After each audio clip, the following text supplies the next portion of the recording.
right. So this morning we are here with Dr. Baofu, Dr. Peter Baofu. Dr. Baofu, would you please do us the favor of introducing yourself to us and share a little bit of your background? So let me say first, thank you for inviting me. And I'm Professor Dr. Peter Baofu, and I'm an American visionary and author of 180 books in all fields of knowledge in relation to the mind, nature, society, and culture. And I have been interviewed all over the world about my visions in different continents. And I do this because I want to understand humanity on the ground so that I can propose some solid, feasible solution to global problems. And that's exactly what I have been doing. So this is just a rough summary of what I have to say, so we can continue the real conversation of the issue.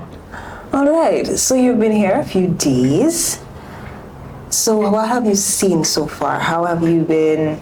Obviously, we kind of want to talk a little bit about climate change. So can you please give us a little bit, since you've been here for a couple of days, what do you think, from your perspective, what are the most pressing challenges that we face here in Dominica? Dominica, in many ways, is quite comparable to many other small islands, not just in the Caribbean, but also in Oceania, for example. You see also a lot of small islands, and also in some parts of Africa, for example. And these small places, they are very vulnerable to climate change because they are very tiny, they are very small. So when you change the climate in one way or the other, it can affect the local population because many of the places, the islands are very small and the population size is very small. So whatever happens, it can affect them a lot. So my first observation when I come here is to see that everywhere you go, you can see the sea and the ocean not far from here. So you can see that you are surrounded and you are trapped in that kind of environment. So that is my first observation, which come to my mind very, very quickly. As soon as I arrive at the airport and get out, I can see that you are really trapped and your economy is very vulnerable. In fact, there are two major problems which I think that small economies like this have been suffering. One is the climate change problem, and the other one is the dependence on agriculture and tourism. But this is the larger issue that we can talk about in relation to climate change. All right, so given that you've seen from that perspective, is there anything politically that we can do to change that? What strategies would you suggest that we implement in that regard? You mean politically? Politically, I mean, you are a political. Okay, that's fine. Well, in terms of the political dimension, a lot can be done in relation to climate change. One thing which is very important to consider is that Dominica is not a big country. It's not a big continent. It's a small island. Mm-hmm. The last figure that I saw is only about 70,000 people. Mm-hmm. That is very, very small, by the way, mm-hmm. but not so small as some other islands in Oceania. For example, Tuvalu. Mm-hmm. In Oceania, it's only about 10,000 people. So you at least have 7 times more than they have. But even then, 10,000 or 70,000 is very, very small.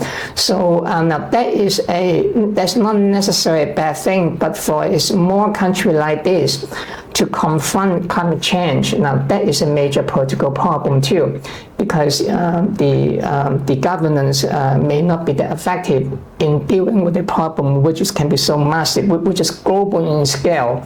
So when you have 72,000 people confronting climate change of the entire Earth, which is affecting you, that you are not like China, 1.4 billion. They have a lot of resources to confront climate change, or the US, for example. So that is one major political headache over here. And number two, I think that you have to consider is the question of governance. I don't want to go into the specific, but I think that we have some problem about governance, which is not very effective. I don't want to go into these specific details because I don't want to side with any side in the domestic issue. As an outsider, I don't want to intervene into the domestic arguments between the opposition and the government. But I can see that that is a major problem with governance because many of the government problems have not been very effective.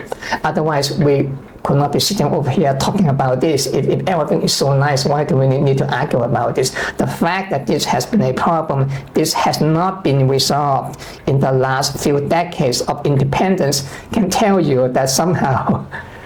So this is the two challenges on the question of the political dimension which need to be fixed in order to confront climate change.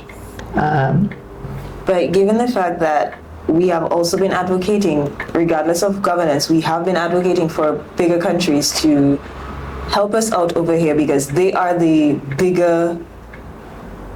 with the bigger carbon footprint, I should say. How would you suggest that what strategies would you suggest that would give us the opportunity to advocate for ourselves to actually enlist their help to do so? Yes, but that is a political question, but it's not a domestic one that I've been talking about governance. This one is more about international or regional, so it's no longer just a question about Dominica. Now we are talking about the global issue. Now, on the question of climate change, that is a problem. This can be looked as a tragedy because climate change has been caused by natural and non-natural factors. But the human factor is very important here. We are talking about, let's say, the historical legacy of industrial revolution. Not just one now, that we are going through the first industrial revolution, the second, the third, the fourth, and all that. So, and who are those countries which have been responsible for the industrial revolution? Not Dominica. Dominica is not an industrial power. We are talking about almost all of them were Western powers in the early days of industrial revolution, starting from the UK, and then you have the US, France, Britain, Italy, and all that. Now you have China too. But the legacy of that has been caused by the major powers. The problem is that the major powers are very selfish, are very greedy. They are not responsible. When we talk about climate change, they said that the entire Earth we have to work together for climate change, but they are mostly responsible for all the messes that we have been in. But they are not willing to pay for the compensation. Listen, they cause all this problem. When it's time to clean up, they say all of us on Earth have to come together and clean. But you have been causing all this mess. How come you do not make the same contribution as the major powers? Now, the weak powers like you almost have nothing to do with that. Dominica is a small country. It's not an industrial power. And now you are facing the effects of climate change caused by many other people, in this case, the major industrial powers. So that's why in the last few decades, you talk about international political structure, there are a lot of proposals. The Paris Accord, the Kyoto Accord, the Copenhagen Accord, and all that. You have many different international agreements. But they suffer from two major problems. Problem number one is that many of those agreements are non-binding, legally binding. It's just an agreement. There's no international police force which can say, you do not comply, I come here and arrest you or punish you. No, we don't have that. And number two, the G77, which is the Global South in the United Nations, those are the underdeveloped countries, have been complaining, not just one time, two times, more than so many times in the last few decades, that the global north, the rich industrial powers, have to pay more for compensation to help to resolve the climate change and to help the global south to confront the climate change. But the problem is that the rich countries are not willing to pay. They pay a little bit. But for the global south, especially the G77, they are very unhappy about it. There is a question of international injustice here, international inequity on climate change. but somehow they are the major powers. You are the small powers. You cannot do anything, but they control the international mechanism. In many international organizations, there's control by them. There's nothing much that you can do. You can yell, you can scream, you can shout. At the end of the day, the global south is very unhappy. So that is the problem. Say, what is the solution? Yes, you can ask the United Nations for help. For example, they have been helping, but it is not sufficient. Another way is a regional one that we have not spoken about. I know that you are a member of the Commonwealth, the local, the Caribbean one. You are also a member of the organization of the East Caribbean Islands and something like that. Mm-hmm. You can work together with them and try to see, because you are a small country, you cannot do this by yourself. The question of climate change requires some solution which transcend a nation state, especially a small country like you. You cannot confront climate change by yourself. You have to work together with your neighbors over here. Okay, so that is the political issue at the international level and also at the regional level that you have to consider. Okay.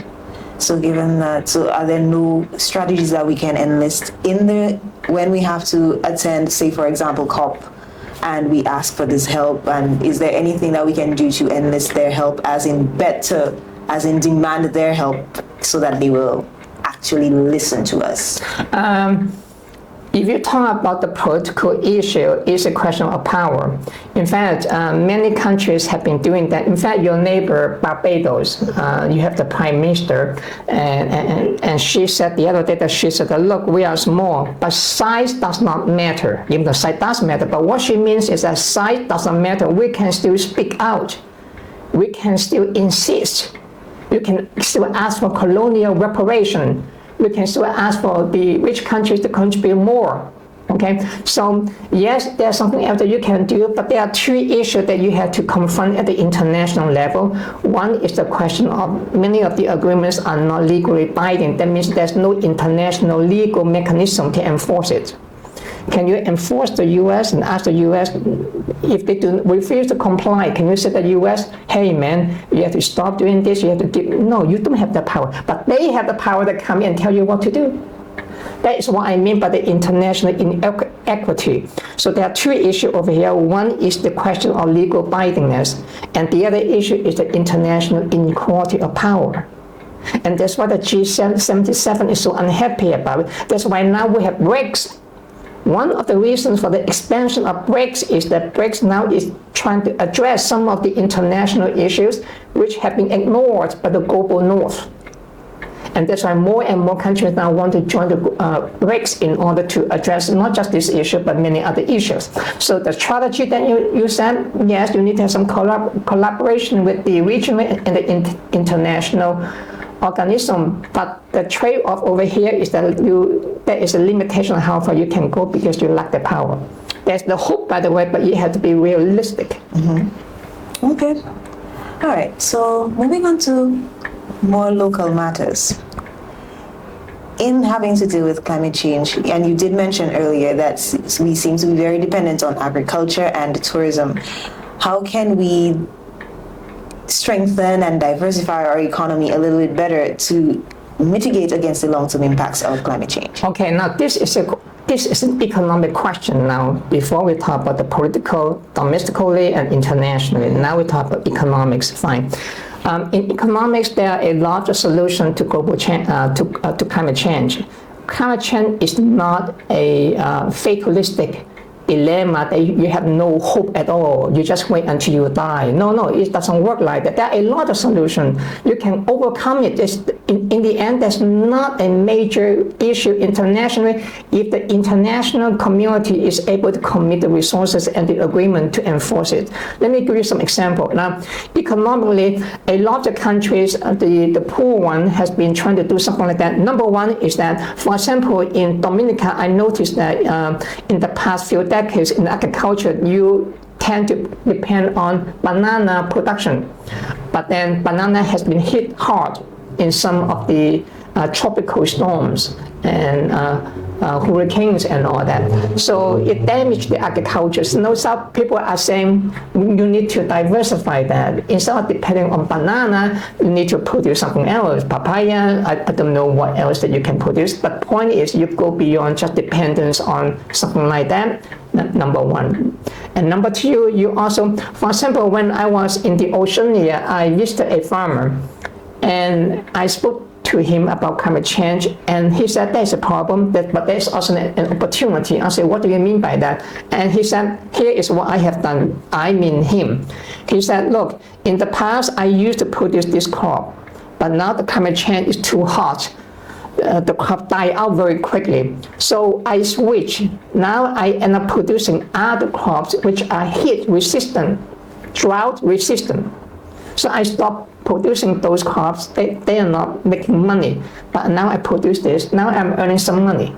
Now the question is you have to find a new market for your new products. But you say step by step, we will go into it. But first we have to survive, go through this kind of transition. So that's number two. And number three, you have to diversify from agriculture into non-agricultural sectors. If you look into international economies, for example, many of the richest, most affluent economies, none of them is dependent on agriculture. Many of the poor countries on earth, by the way, many of them are dependent on agriculture. That should say something to you, how to get out of the trap. In fact, we talk about the middle income trap. Dominica, I think, in the process of getting trapped into it. How do you get out of it? You can diversify that. I also noticed that in the last few years, or decade or so, Dominica is trying to depend on tourism more and more. Well, tourism, yes, it can give you some leeway, but in the end, it's also not the total solution, because no country which depends on tourism can become very rich or very affluent. Sure. Okay, so you have to go beyond that too. So what can you do? You can go to the service sector. You can go to education. Rwanda is a good example. Rwanda in Eastern Africa now try to diversify. Now they are trying to ask for an investment into, talk about pharmaceutical production. I mean, talk about science and innovation. Improve the educational system. There's still a long way to go, by the way, but at least they have the dream. Saudi Arabia, by the way, now is trying to diversify, not to depend on oil. Because sooner or later the oil is going to run out. What are you going to do? So that everyone, not just you, everyone is trying to say, I need to diversify, what should I do? So in your example over here, Dominica need to diversify too. Okay, and what else would you think that we would be able to diversify into? You can do some other thing. In fact, I also read the political document that Dominica has been proposing a new program. They have been trying to enforce that citizenship by from investment. It's another way try to get some money to provide the revenues for the government without depending on agriculture. There's another way, for example. Going back to the climate change again, there are some other things that you can do. Flood control is another one, because when you have climate change, then things are getting too hot. You have the rising sea level because of the melting of the glaciers in the polar regions. So it's one way they can do is to build up some flood control. Another one is that you migrate. Okay, that requires some adjustment, but some people say, that's my home, I don't want to move anywhere. Fine, you can stay where you are, but you may be flooded. You may die in that way, but it's up to you. Another way is the energy sources, because many of the effects of climate change have something to do with the consumption of gasoline, the fossil fuels. So now they switch to renewable energy. In fact, I saw that some of the roads here, you see some kind of wind-powered light on the roads built by by China. Now, that's a good example. You switch to renewable energy so that you don't depend on fossil fuels anymore, which are contributing to climate change. Another thing that you can do is that change your diet. I know that people here, unfortunately, you have a lot of KFC over here. People like to eat meat. But do you know that the meat producing industry is contributing to climate change more than the crop producing industries? So you may change your diet, not eating too much meat. Maybe you eat a bit more vegetables or fruit, for example. They are not producing as much carbon dioxide emissions that meat-producing industries are producing. Are you willing to change your diet? There's a question of lifestyle. So it's that there are a larger solution to the problem. It's just a question of, do you want to change? Do you want to migrate? Do you want to move from this house that you used to live in the last 20 years to another house elsewhere? Do you want to change the land reclamation? Do you want to do that? Or you say, this is where I was born, I love it. My house, my grandmother, my grandfather, they are here. I don't want to move. Okay, fine. So it's up to you. You have to ask yourself, what do you want? And what is the trade-off? How much cost do you want to pay? There is solution. It's not hopeless. But are you willing to pay for it? Okay. All right. So I give you a lot of hope, but I'm just saying you have to choose and pick. Which one do you choose? Well, as we need to wrap up soon. Yeah. So what would be your final thoughts and what would be your final words to policymakers on how to mitigate and how do we handle the challenges? What will your final words be on how they manage the challenges of climate change in Dominica? I think that quite a number of the factors that I just mentioned to you, political, domestic and international, economic, for example, and cultural to lifestyle, those are the very important factors that you can take into consideration. If you can change them, I think that would be more than half of the solution solved. Can you imagine that Dominica is able to do all the things that I said that they should do? That could be wonderful. I mean, think about all the things that I have said. If you are able to overcome even 50% of it, I think that you could be so much better off than you are now. You don't need to be 100% perfect. No one can do that. But at least if you can do that way, that's already, you could be so much happier then. You don't need to jump up and down and finish 100%. No, you cannot achieve perfection. But I think that those problems that I just mentioned, those are so important. They are so vital. Those are fundamental for your adaptation and change to confront climate change. All right. Thank you, Dr. Baofu, for such a wonderful interview. And we do hope to see you again one day. And thank you for spending time with us today. And thank you for inviting me. No problem. And that's it for us today. We'll see you next time.